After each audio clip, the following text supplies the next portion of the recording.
Hey, thanks for joining me. Frank Miller, we all know who he is. We all have read all his classic stuff. He's had a massive impact on the comics industry, and it can't be understated with all his contributions. And this is one of his bigger ones, one of the things he's most well known for. Um, I'm trying to remember what I thought about this thing when it first was announced and was coming out. I had no idea what it was. I didn't know. I think I'd heard of I knew about Greece and I've heard of Persians but I never heard the story of the 300 Spartans at all. And when it started coming out, I think I mentioned it to my dad, and he's like, "Oh my God, I love that story. The 300 Spartans, the whole battle, and and so my dad kind of would talk to me how this was something he was interested in when he was a lot younger. He knew about the Spartans, their weapons, the battle at Thermopylae, the Hot Gates kind of thing. I think there was that old movie that he'd seen, the classic one that actually inspired Frank Miller. Um, and so my dad knew all about it, so it kind of got me interested. And God, I can't remember what was the years that these things come out. 98. So, I'd known about Frank Miller, and I'd been reading his Sin City stuff, and I liked the stuff that he'd done, and this was just one of those things. I'm like, all right, I'll give it a shot. And upon reading it, I remember finding it incredibly entertaining. I loved it a lot. I'm dumb. This is where my brain goes. Instead of like 300, what is this? 300 trillion? Sorry. I remember liking the story a lot. His art, the story. It was very, very entertaining comic series, and I remember getting the entire thing and collecting it up and giving it to my dad. Like, you like the story of this, the Spartans? Here, read this, and he read them, and he seemed to enjoy it a lot. And time has passed, and I don't think that anything is diminished in terms of how much I enjoyed this thing. We all we'll say up front, we all understand massive, drastic, giant historical inaccuracies, dramatizations, or outright inaccuracies. That's fine. Like, we understand that. We're not going to talk about how historically accurate it is. That's not the point. We're just going to focus on the art, the work, how interesting is this comic series. And I haven't looked at this thing in years. I had them tucked away somewhere. Again, like with all my comics, I've had them locked away in 15 or 16 different long boxes, and going through, having gone through a divorce and all that type of shit. It's been years since I got to dig through these things. And so I finally dug these out and found them about a week ago. And I was flipping through these things, rereading them just a day or two ago. And I've come to a conclusion. I submit that this series is the best art that Frank Miller has ever done. This is the peak of anything he's ever done in terms of what he's drawn. In terms of story, I think it's a fantastic story. It's told very, very well. I can't say it's the best thing he's ever written. I mean, when you put it up against The Dark Knight Returns or his Sin City work or his work on Daredevil, I mean, I'd probably put those things as his better writing. But in terms of his art, this is just the best. Everything works. His compositions, his understandings of storytelling, lighting, drama, it's so perfect. Every page, every issue, it doesn't falter once. And a lot of that also is the colors by Lynn Varley. You didn't see a lot of Frank's modern work colored. At this era, he was just doing his own stuff, and he was doing Sin City. It's all black and white.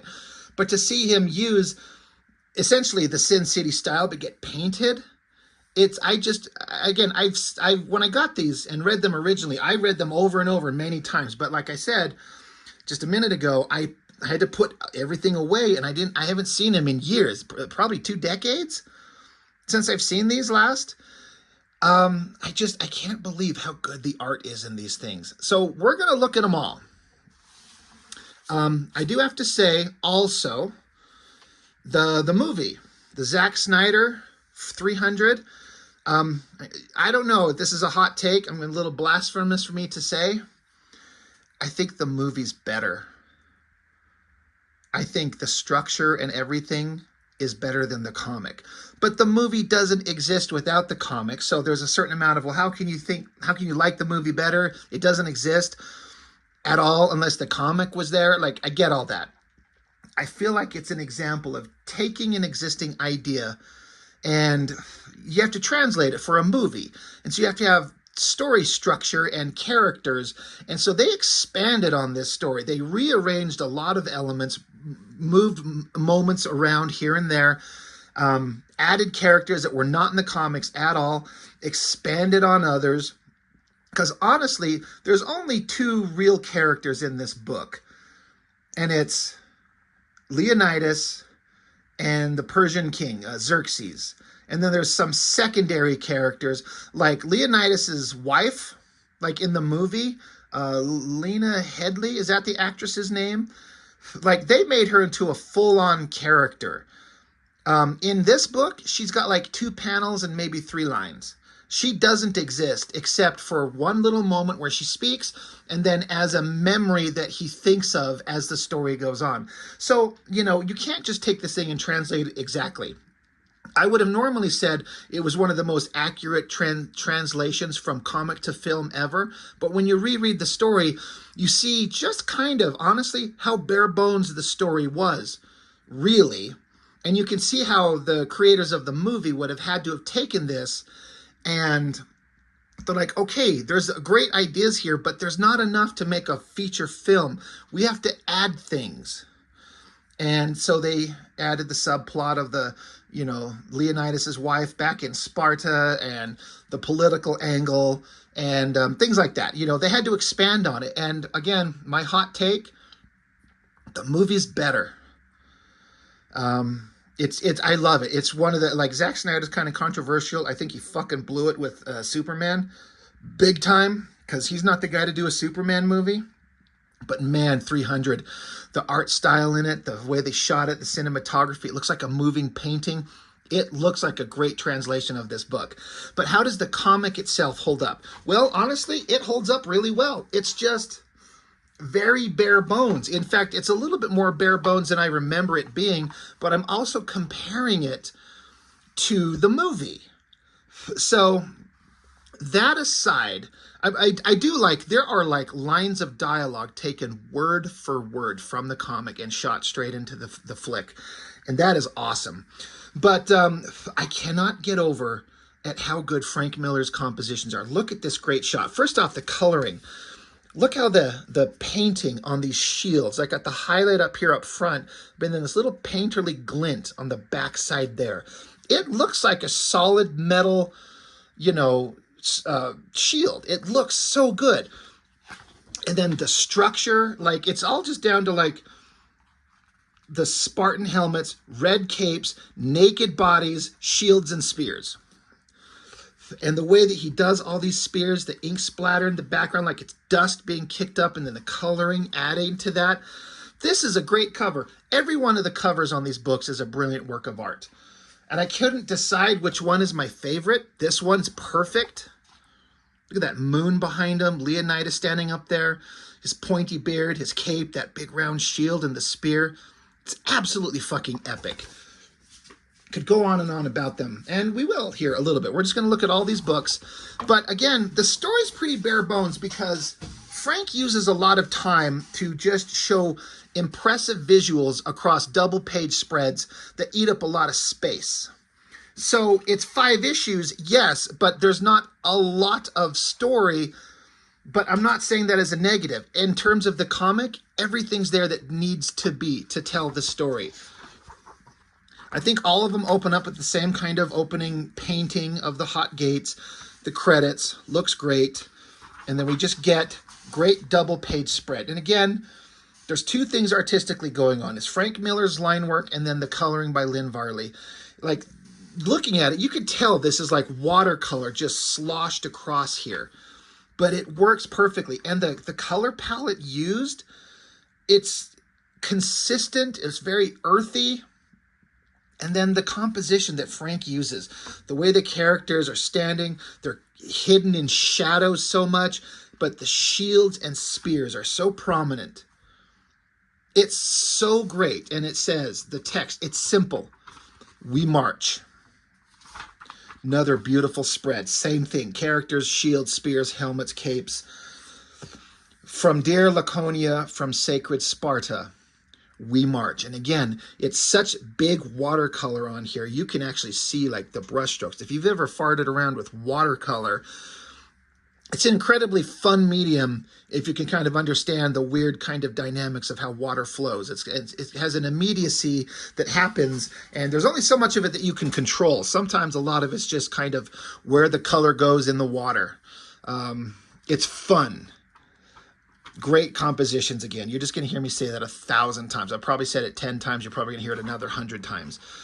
Another great double page spread. We're 3 double page spreads in. For honor's sake, for glory's sake, we march. I like how, I don't know if it's just this weird thing, but Frank, all the faces on these guys are kind of shadowed out. There's no eyes, but then this one dude, you can like see his eyes as he's looking. It kind of makes this guy a focal point. I don't think this is anybody, but it's just kind of an interesting, like, we focus on this guy a little bit. This down-angled shot, capes, helmets, spears, shields. 3 giant double splash pages in. It's brilliant. It's beautiful. Another one. Great shot. There's Leonidas right there. Shields, spears, all clumped together, 480 BC. It's just so great. And it's a lot of pages. I was going to say a lot of pages wasted, but that's not the case. How much storytelling could you do in all these pages if you had panels and shit and lots of talking and conversations? But that's not the kind of thing we're going for. That's not the kind of story we're trying to tell. This is a visual medium telling a giant epic story, and Frank is in perfect form right here. 3 days out, merciless heat, throat goes dry, young Stilios gets dizzy. Unpardonable. Like human failings, heat and dehydration and fainting, it's not acceptable in the Spartan way. And so they make fun of him and they start kicking the shit out of him. And Leonidas, this is where we see him, and he, one of the soldiers is kicking the shit out of the guy who fell, and Leonidas says, enough. But the guy kicking the shit out of the guy who stumbled didn't hear Leonidas say enough. So it says he does not repeat his order. He goes up, grabs the captain, throws him to the ground, like ends the fight, and punishes Stilios by saying, hey, this guy who's beating the shit out of you, he's knocked unconscious. You're going to carry him now. And they're like, yes, my lord, we do. Just to show the strength of these guys, how much they're required to be at peak form at all times and weakness is not tolerated. More great compositions like the shield here. And I love this sword, this shot of this guy hunched over holding his sword and the perspective of the blade coming towards us. That's so good. It's so perfect. And then we got the character, what's his name? The guy from the movie, Faramir. The actor from Lord of the Rings. He's telling the story of how there's no room for weakness in Sparta. And then this is one of those scenes that they told in the movie about the young kid sent out into the wild, freezing cold and being hunted by this giant wolf. And this great shot of this wolf and the kid hunting him. And he's weaving the tale about how the kid wasn't worried. It's all about choosing the right place to fight. And then again, some of the dialogue here is translated straight into the movie. His form was perfect. And then in terms of composition, this is so good. Like the kid over here stabbing the stick forward, but you only get to see the impact of it on the wolf in the shadow behind him. It's brilliant. That's so neat.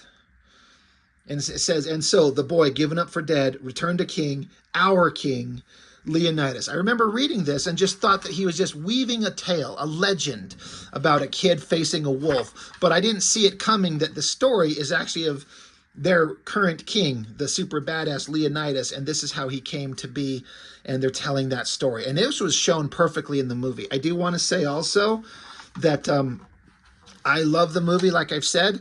Casting Gerard Butler as this guy the way they did them up, they were all muscular and strong, and the beard and the look, I was like, that Gerard Butler looks exactly like the guy in the comics. Like, you could say, like, if they made the movie and then the comic was drawn afterwards, and they would draw the art to look like the actor, but it's the exact opposite.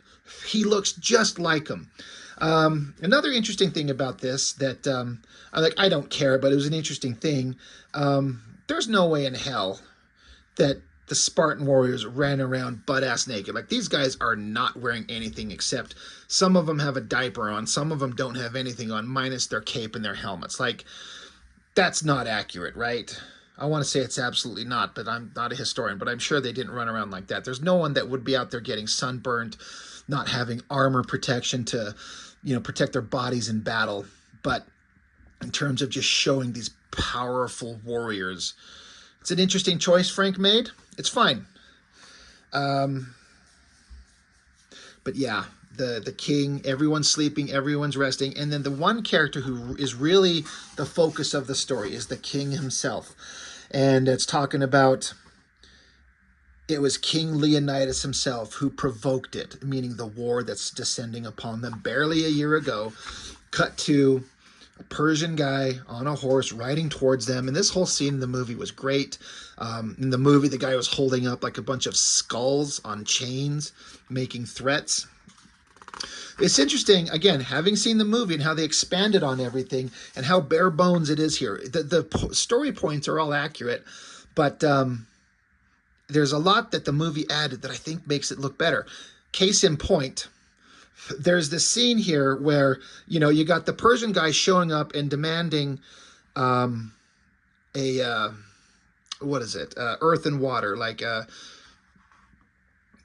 token of earth and water to display Spartans' submission to the god king Xerxes. And so the messenger says, a force of men is assembled, so massive it shakes the earth with its numbers so great it drinks the rivers dry. All the god king requires is a modest offering of earth and water, a simple token of Sparta's submission to the will of Xerxes. And so Leonidas walking around butt naked, like their dicks are hanging out. He's like, that's a bit of a problem. Rumor has it the Athenians have already turned you down, and if those boy lovers found that kind of nerve, and so the Persian guy says, choose your next words carefully. And Leonidas says, of course, it's obvious. The answer is right in front of me. And then, of course, there's this giant hole in the ground. And then this is that scene where he pulls a sword on him. And it's all done so quickly. And it's funny. We all know the scene. It's even a meme where Gerard Butler yells, this is Sparta. It's just a little, like, he's not even screaming it the way that Gerard Butler did. Like, that was direction from the director, to make this a massive point. And it's like one of the biggest, greatest, coolest moments in that movie. And it's just a simple little panel. So it's interesting how they take certain things here and spin them around and make them different. What I was going to mention about how they've added characters and moments that gave it some humanity, that attached it to other people. An example of what I'm talking about is when this movie came out, I had it at home and I was watching it with my then wife. And there was a moment in the movie where Leonidas' wife, she's with him in the movie. She's nowhere to be seen here. And my wife really liked the moment where Leonidas is the king. He's all powerful. He's a super alpha male badass, right? And he turns and he's got the sword at the throat of the Persian. And, the Persian is saying, no Persian man or Greek threatens a messenger. It's like, this is blasphemy. This is madness. And in the movie, Leonidas stops and he turns and looks behind him and he looks at his wife, looking for her counsel, her approval, because there's no one who he listens to more than her. He doesn't have to listen to anybody. You're dumb if you don't listen to anybody, but he doesn't have to. But a good leader like him does, and he chooses to, but he looks to his wife because she knows what he's thinking. And he looks to her silently for approval. And in the movie, she just kind of gives the subtlest little head nod like, I agree with you, do it. And that's when he turns and he's like, madness. This is Sparta! And kicks him down the fucking hole. And my wife turned to me and she says, I love that. I love that he turned to her and looked for her approval. Like, does she agree? And it's that simple little addition of characters and storytelling that can grab other people. Like my wife at the time, she would not have given a shit about any of this. But the human moment of the wife with the husband, the emotional moment. As dudes, we're all here for like the fighting and the blood and the guts and the carnage. But generally speaking, broad stroking it, women look for more like emotional attachments, and that kind of connection between the king and his wife in the movie, it hooked my wife. She was instantly interested. I'm like, brilliant. None of that's here in the comic. It's not necessary for the comic. So anyway, a little bit of a tangent off onto the movie. But yeah, kicks the Persians down there to show that Spartans don't put up with anybody's shit. So that's issue 1. Great. Issue 2, that beautiful cover, that great composition, double page spread. Fantastic. Story continues on. Great shot on the guy's face. Looks just like Gerard Butler right there. But thinking about the threat that descends upon Sparta, we all know the story. Persians coming, Persia, the army of Xerxes is coming. They'll wipe them out. Spartans don't submit to anybody, so now they have to stand and fight, but who can fight against such an overwhelming force? So Leonidas has to consult the mystic douchebags, the guys way up high, so has to scale the mountains. Great compositions again. And it was such a dramatic scene in the movie. It was like a single panel here. I mean, it's a double page spread. Gets all the way up there. He has to offer them gold to get an audience with the ephors, priests to the old gods, inbred swine whom even a king must bribe and beg. But they get up there, and they're like, did you bring anything to offer? He's like, yeah, here's gold. Anyway, he's like, the Persians claim their forces to number in the millions. Surely they exaggerate, but there's no question we face the most massive army ever assembled. We will use our superior fighting skill and the terrain of Greece herself to destroy them. We will march north to the coast. And of course, they're like, no, it's August, the full moon approaches, the Carnea, the sacred festival. Sparta wages no war at the Carnea. And Leonidas is like, this will be the last festival we ever have if we don't fight. And so he explains the hot gates, funneling them into a narrow channel. Their numbers count for nothing. They'll smash against Spartan shield and spear. We can win. And the ephors are like, fuck you, we're going to consult the oracle. And this was another scene. It's just a single shot of a hot girl, sort of, if you can kind of make it out. But in the movie, there's like this scene of like a naked woman. I think they filmed her underwater to be like this magical kind of scene where she's in this like drugged-like state. And it's her advice that they take, which says, pray to the winds, Sparta will fall, all Greece will fall, trust not in men, honor the old gods, honor the Carnea. And so Leonidas is like, pompous, inbred swine, worthless, diseased, rotten, corrupt. And of course, we see that the ephors are being bribed with lots of gold from Persians. When Sparta burns, you will bathe in gold. Fresh oracles will be delivered to you daily from every corner of the empire. So Leonidas, of course, as we know in the story, he's like, well, I'm just going to go take a walk. I'm going to take a stroll, and I'm going to take my 300 personal guard, and we're going to go for a walk. And they're like, well, where are you going to go? He's like, I don't know. I was thinking about going north. And they're like, oh my God, of course you are. And so this is the only time you see, what was her name in the movie? I can't remember, but the actress, Lena Headey, that plays Leonidas' wife, this is the only time you see her in the comic, I think. This is it. These panels here, there, this is it. And again, another one of those scenes that, and I only bring this up to talk about the movie and how they expanded on the movie to make it accessible to more people, how it's actually brilliant. Because again, people like my ex-wife, who I speak about her, she's my ex-wife. We're on good terms. I still love her.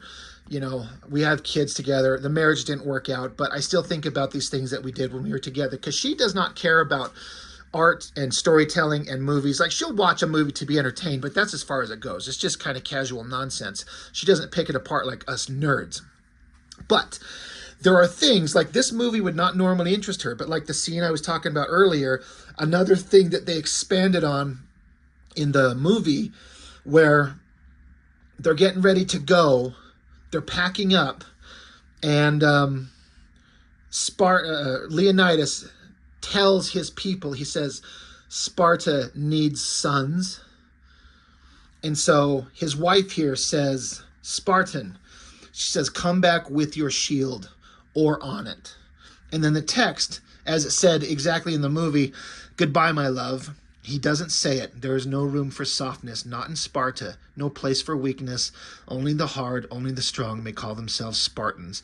But that whole scene in the movie where she took off her necklace and gave it to him, and she was looking at him knowing that he's going to do something to save their home, their land, their country, their people, their children. And he's probably never coming back, and she can't change it. So she can't say anything except either come back alive or come back dead, but come back. Like, that's something. That is another thing that actually got my ex-wife. She actually teared up at that scene. It's just nothing seen in the book. But that's what kind of captured her attention, and I thought it was great. It kind of made me, realize how much needed to be added for a wider audience. But so the Spartans march. This is another one of those great scenes. They copied it almost exactly in the movie where they run into the Arcadians, and they're pissed. Like, the Arcadians brought way more soldiers than the Spartans. And they're like, we expected Spartans' commitment to at least match our own. So Leonidas is like, you, Arcadian, what's your profession? What's your profession? He's like, I'm a potter. And you, a sculptor. And you, a blacksmith. You, a baker. So Leonidas says, Spartans, what is your profession? And they all, aru, aru. In the movie, they really hype up with that thing. He's like, you see, old friend? I brought more soldiers than you did. And then one of the text from off panel, somebody says, damn Spartans, they always know what to say. Brilliant. Like, as a story point, I thought that was great. He's like, yeah, you're a bunch of like regular people pressed into service. Our culture is nothing but war. That is all we do. So another great splash page of all of them together going into battle. There are now 7,000 strong. So 300 Spartans plus 7,000 Arcadians getting to Hell's Mouth. This is an interesting composition with the shadows and the coloring of the light as they're coming through the path here. The hot gates, like, look at this as a double page spread. This probably took Frank 5 seconds to draw. Black down here, chunky shapes, and then put some spears at the bottom, and then hands it over to the colors. But in terms of storytelling, a double page spread, perfect. It works exactly for what it needs to be. And then look at this, like nothing for Frank to draw. He probably said, paint a bolt of lightning. It's so beautiful. I love that it's not digital. It's hand painted. Rain pounding up against them, the scene where the seas kick up. Poseidon rises, rudely awakened, furious, his surf clawing at the stars, glorious. Pity the sailor this night. And they look out upon the sea, and the ocean swallowing Persian ships. And the Spartans are looking on, and they're howling, thinking that victory might actually be in their grasp. And Leonidas to himself, he's thinking to himself, the fools, the young dear fools, they actually think we have a chance. So, even though if you know the story, it's kind of like watching Titanic. The boat's fucking sinking, but you're still mad when everyone fucking dies, hoping they can get away. It's kind of the same thing here. You know where the story's going, but when Leonidas is thinking to himself, they actually think we have a chance. Like, even he thinks it's a lost cause, but they have to do it anyway. So that was book 2. Book 3.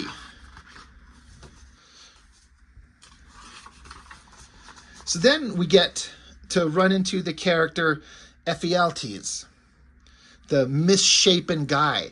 And this is another one that's obviously hyper exaggerated for the terms of, or the purposes of storytelling, which they copied exactly in the movie.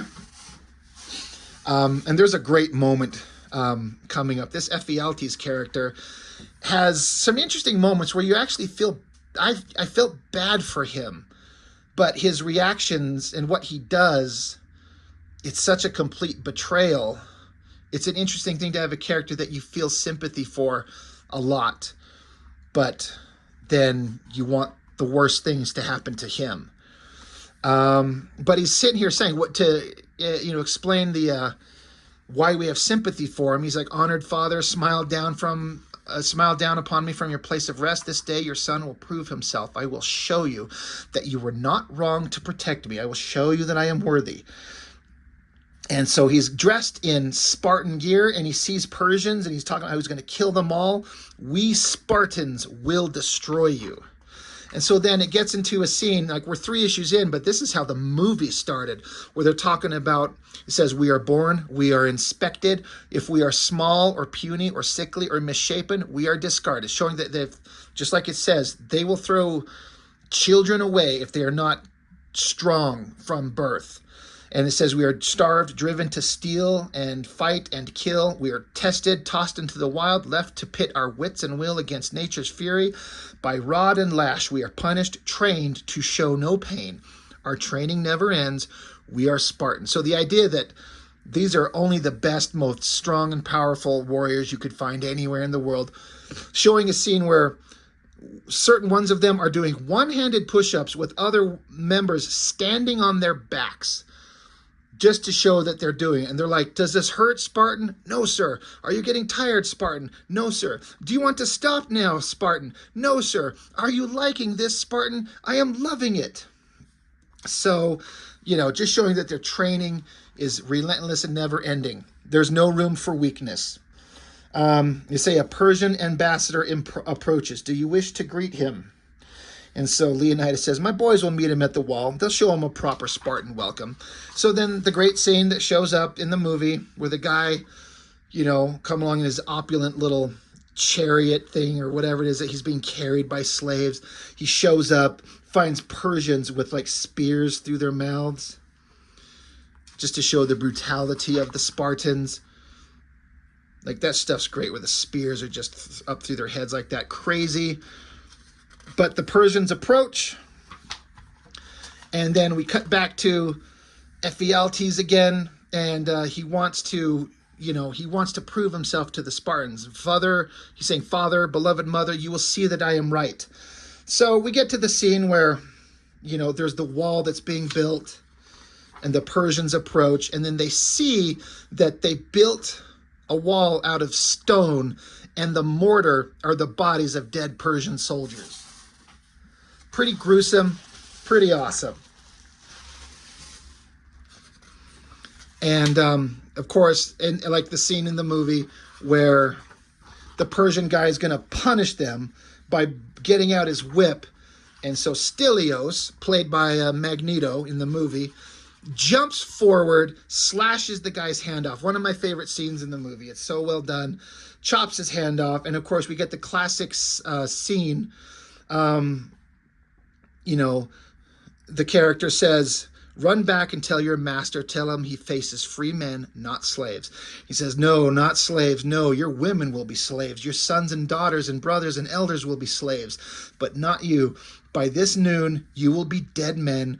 100 nations descend upon you. Our arrows will blot out the sun, and we will fight in the shade. As far as I understand it, that's a line from the original movie from the 60s or 70s, whatever it was. That's a line from the old movie, not this one. And so Frank loved that line, and he kept it into his own book here, which I think is great. Spartans continue preparing themselves, and this is where Ephialtes shows himself to the Spartans. He shows up. The other warriors are like, what the hell is this mutated, ugly monster?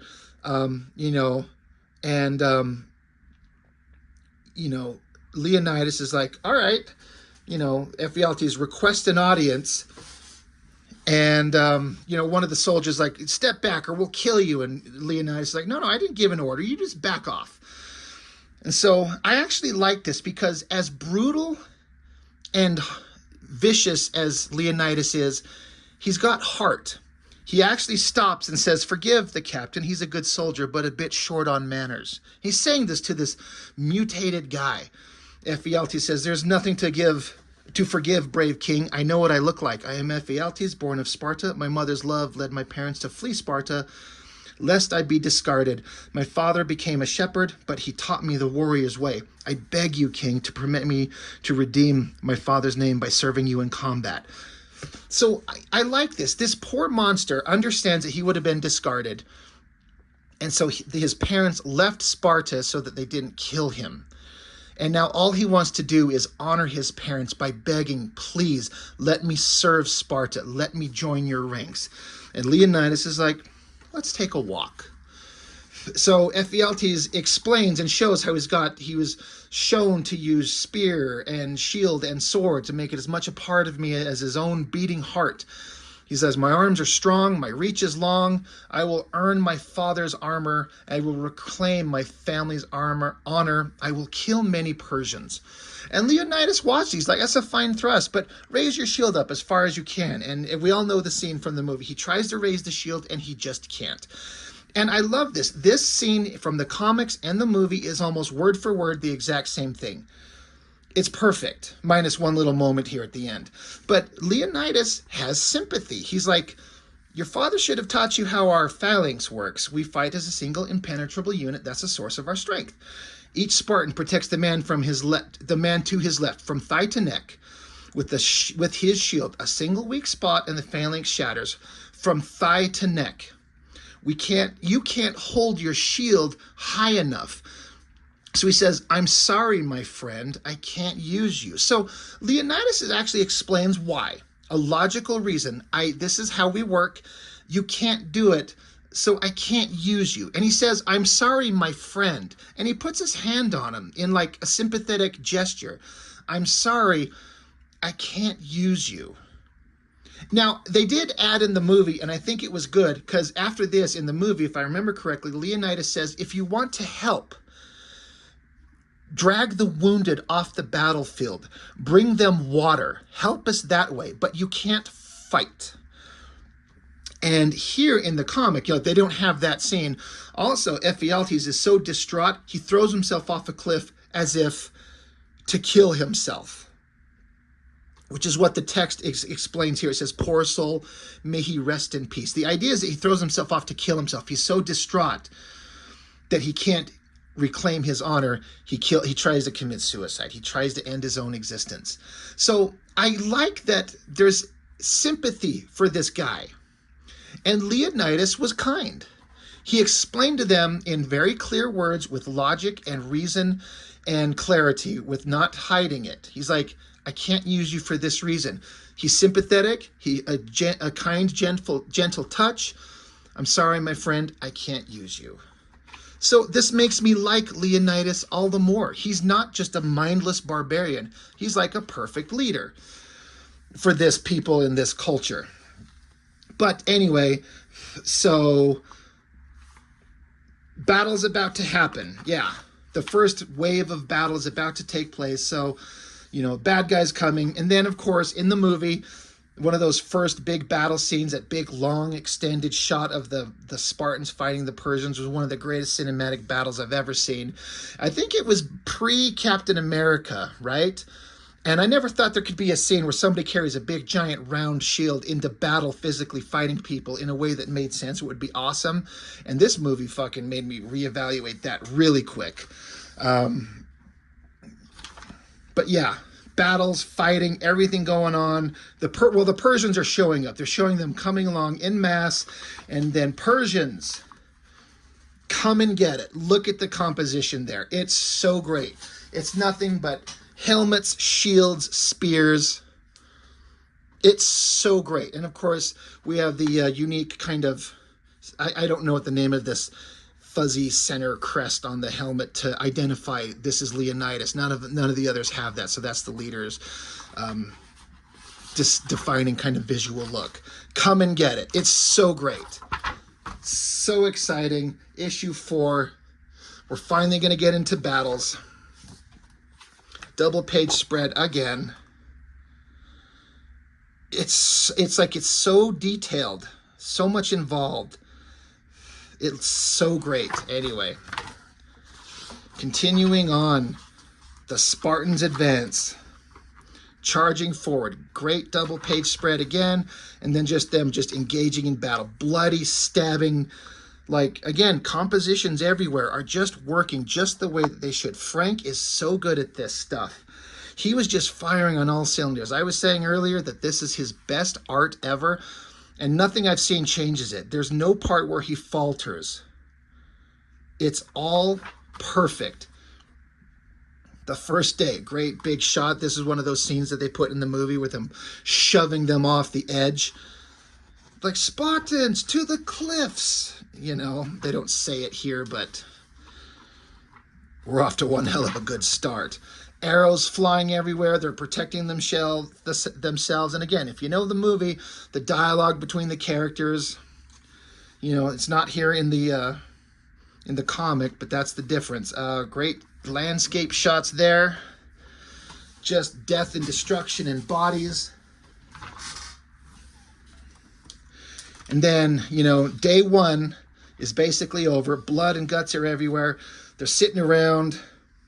There's the great scene where they're just killing the wounded Persian, just going along and just stabbing everybody to make sure that they're dead.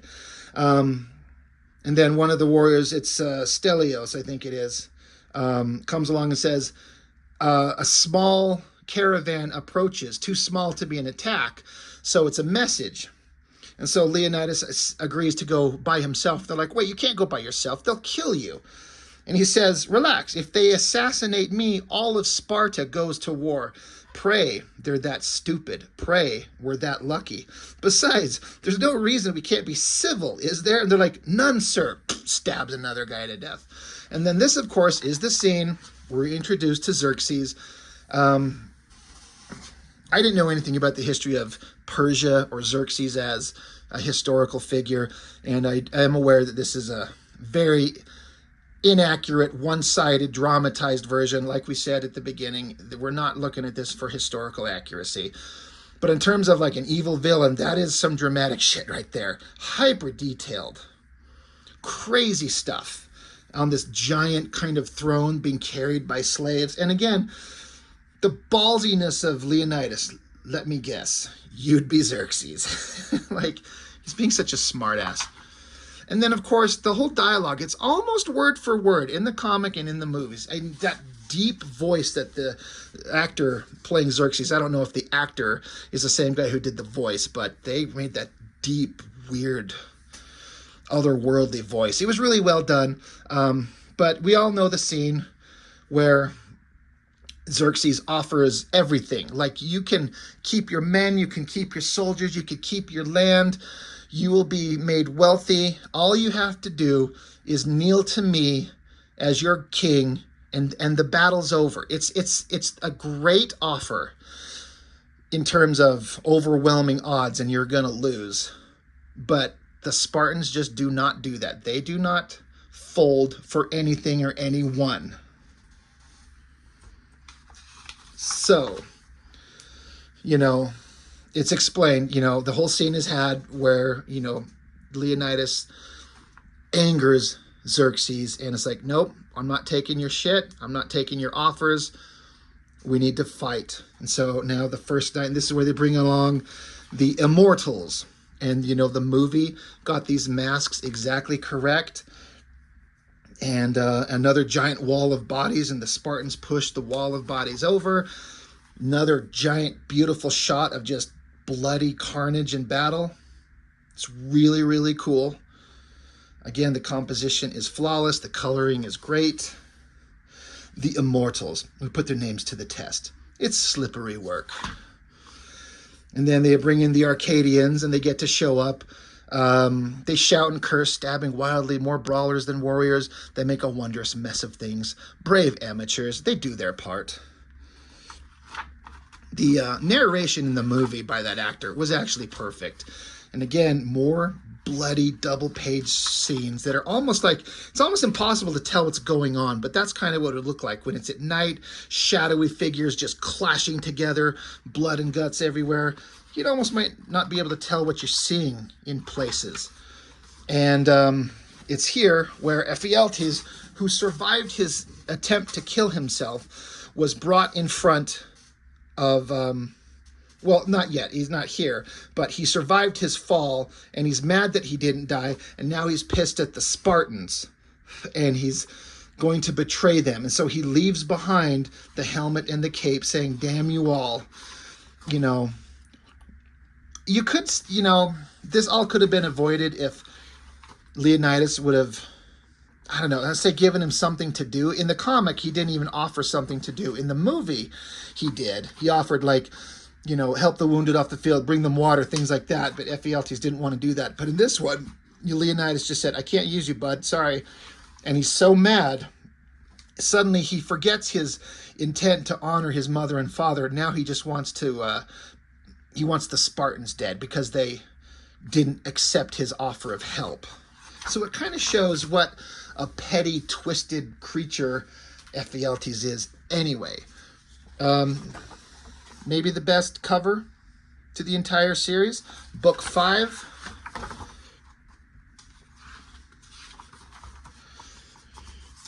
The battles continue. Those behind cry forward. Those in front cry back. Great shot of the helmet. Again, more battles. Goes on for days. Xerxes is pissed off because they just can't get anywhere. This is one of those scenes where, you know, where they dispatched elephants. And it says, he dispatches monsters from half the world away. They are stupid, clumsy beasts. And the piled Persian dead are slippery. What's funny is, like, elephants are neither clumsy nor stupid. But in this situation, on cliffs, in chaotic battle, on slippery dead bodies, yeah, I don't think that they would be useful. I don't know. But the last thing elephants are clumsy or stupid. They're quite literally the opposite. But that's neither here nor there. But the battles continue. Great drawing of Leonidas right there. I love that face. That is so well drawn. But it's here where Frank gets to do the thing he likes to do, is like heavily shadowed naked female body figures. They look great. And then again, the text is almost exactly word for word translated from the comic to the movie. It says, your gods were cruel to shape you so, friend. The gods were cruel to shape you so, friend Ephialtes. The Spartans, too, were cruel to reject you. But I am kind. Everything you could desire, every happiness you can imagine, every pleasure your fellow Greeks and your false gods have denied you, I will grant you, for I am kind. So we all know the scene. I will offer you all these things. And Ephialtes is like, I want it all, land, wealth, women. One more thing. I want a uniform. He's like, done. I am kind. Cruel Leonidas demanded that you stand. I require only that you kneel. So the second night, you know, they're all kind of recovering from the battles. Delios is spinning his stories, but then it's when one of the Arcadians shows up and says, we are undone, explaining that there's a path running behind them. The Persians know about it. Basically, they're all about to be surrounded. The advantage they have of where to fight, the hot gates, where they filter everyone into one little area, is undone because now they're going to be surrounded from both sides and we can't win. And so the Arcadian is saying, we're done. We can't win this. And he's right. He's correct. We can't. This is something we can't win. We have to retreat. And, you know, the Arcadian says, glory. Have you gone mad? There's no glory to be had now. Only retreat or surrender or death. And Leonidas says, that's an easy choice for us, Arcadians. Spartans never retreat. Spartans never surrender. Go, spread the word. Let every Greek assembled know the truth. Let each among them search his own soul. And while you're at it, search your own. So this is where they have that scene where everyone leaves except the remaining Spartans. And they're like, we're here for a reason. And we're not going to submit. We're going to stand. We're going to fight. We're badasses. And this is the scene where Leonidas takes the guy who spins the stories and tells him, I need you to go. I need you to not be part of this battle. And he's like, well, why? I'm ready to fight. I lost an eye, but, you know, I can still fight. He's like, yeah, I know you can, but you tell stories in a way that no one else can. And the story of what happens here needs to be known everywhere. I need you to tell our tale. And he understands. And then, of course, this is one of those scenes where I think was great in the movie. Another one that kind of got my wife at the time. She was interested, and it hit her emotionally. He says, "Sir, do you have any messages for the queen?" And he says, "None that need to be spoken." So everyone takes off and leaves, and the Spartans are by themselves. And it says, "For tonight we dine in hell." And then just this great double-page spread. Simple drawing, great colors. It's all about the storytelling here. No words anywhere are needed. You just live in the moment. You let it breathe. You think about it. You feel it in your head. Another one. Ephialtes is now adorned in jewels, and he's pointing down there. This is where you need to go. This is where you'll sneak up behind the Spartans. This is where they'll be undone, which is what happens. They attack, and we get to a scene where we're seeing it through the mask of Leonidas. I like how they also made it so Leonidas's helmet has this big scratch across the eye to help identify him again. In the movie, they had that was part of something that big monstrous creature that he fought sliced across his mask. It's just something that exists on his here. But this shot is from inside the mask looking out, as he sees the immortals there and more Persian warriors. They're just surrounded on all sides, as the shots of his eyes looking forward, to the left, to the right. And again, the shot from inside.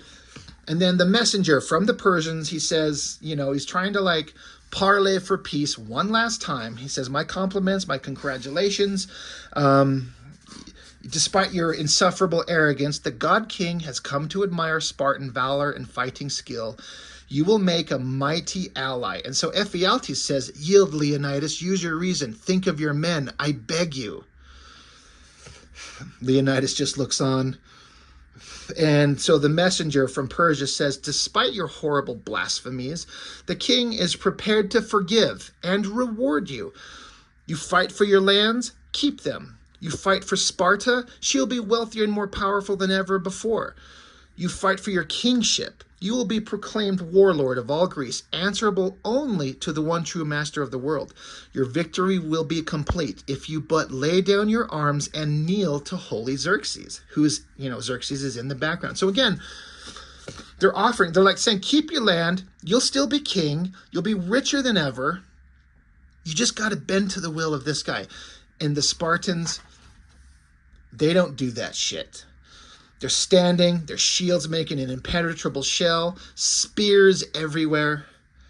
Love that shot. Look at the composition of that double page spread. It's brilliant.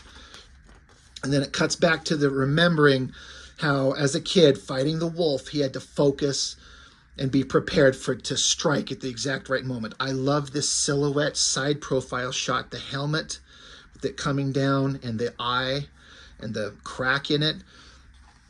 It's so great. It almost looks like a photo. The coloring is so good. It almost borders on looking photorealistic. Absolutely brilliant. And then again, the shield, like turtle shell kind of thing, surrounded on all sides. And in these scenes, as happened in the movie, the helmet is stifling. He discards it. The shield is heavy. It throws him off balance. And then one of my favorite scenes, it works better in the movie. It happens here. But, after all of this, and we are acknowledging, basically we're done. And we understand that the former Spartan, the disfigured Ephialtes, has betrayed them. And it's like the greatest insult ever. Leonidas looks at Ephialtes and says, "You there, Ephialtes?" He says, "May you live forever." Like, who uses that as an insult? Like, "I hope you die," is what people usually say. But he doesn't want him to die. He wants him to live forever with his disfigured, ugly body, with his shame, his dishonor, knowing that he's cowardly, he's small, he's weak, he's nothing. He's the opposite of everything he said he wanted to be. It's the most perfect insult to say, "May you live forever." And Gerard Butler gave that line with such perfect emotion. And then they cut to Ephialtes himself, and he kind of just looks away as if to know the shame that he feels. And then Leonidas kneels to the ground and yells to Stelios, who jumps over, stabs the messenger down. Xerxes has had enough, says, slaughter them all, slaughter them. And so arrows fly into everybody. In the text, his helmet was stifling, it narrowed his vision, and he must see far. His shield was heavy, it threw off his balance, and his target was far away. And the movie did this so perfectly. Xerxes, he screams, die, and he throws the spear as far and as powerful as he could, and he pulls his sword. And it says here, the old ones claim we Spartans are descended from Hercules himself. Bold Leonidas gives testament to our bloodline. His roar is long and loud and full of laughter. Staring death square in the eye, he laughs. Great focal point on that page of his face. Great artwork with the giant spear coming right for his face, and it just chips him across the cheek to show that the god king can in fact bleed. And then arrows just fly from every direction, this chaotic scene where they're just covered. And I like this, where the last thing that he thinks of, and it's crazy because, you know, he's thinking of his wife, his queen. You know, it says, my queen, my wife, my love, be strong, goodbye. And she's only on 2 panels on the first issue. But arrows everywhere, everyone's stabbed, shot, chaotic art everywhere. It's brilliant. And then just a scene of just everyone dead. Arrows impaling everybody. And then it cuts to, of course, we know the ending scene, the guy, Delios, who could tell the stories. So he's like, and so my king died, and so my brothers died barely a year ago. And so he spins his stories about how they're on the eve of a battle. And let's see. The barbarians huddle, sheer terror gripping tight their hearts with icy fingers, knowing what they suffered at the spears and swords of the 300.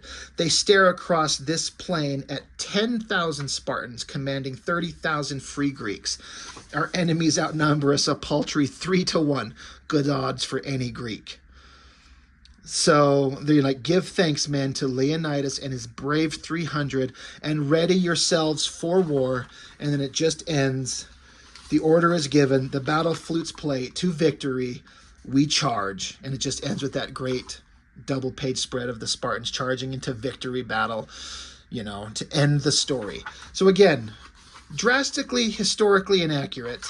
But in terms of like a story of heroic warriors standing their ground and not compromising for anything against overwhelming evil, it's perfect. And I stand by my statement that Frank Miller's art is the best it's ever looked, ever. And again, it's with Lynn Varley. It only works at peak form with the colorist. But in terms of art, it's absolutely brilliant everywhere, beginning to end. And like I said, I hadn't seen this book in years, so digging it out here this week, I was shocked at how beautiful it is. It's absolutely brilliant. And in terms of story, again, minus the historical inaccuracies, it's really good. A great heroic tale of, you know, fighting for your home, your people, and not compromising even up until your death. And then, like I said, I still stand behind it. I think the movie's actually better. It takes everything that's great and translates it into a better version. So I don't know. I think it's brilliant. I'd love to know what anybody thinks. I didn't actually think that this would go an hour long, but sometimes that's, you know, 5 issues takes a lot to get into, especially when I go off on tangents about different things that I think about these things. 300 by Frank Miller. It's great. It's legitimately brilliant. So that's all I've got for now. Thank you for watching. I will see you next time.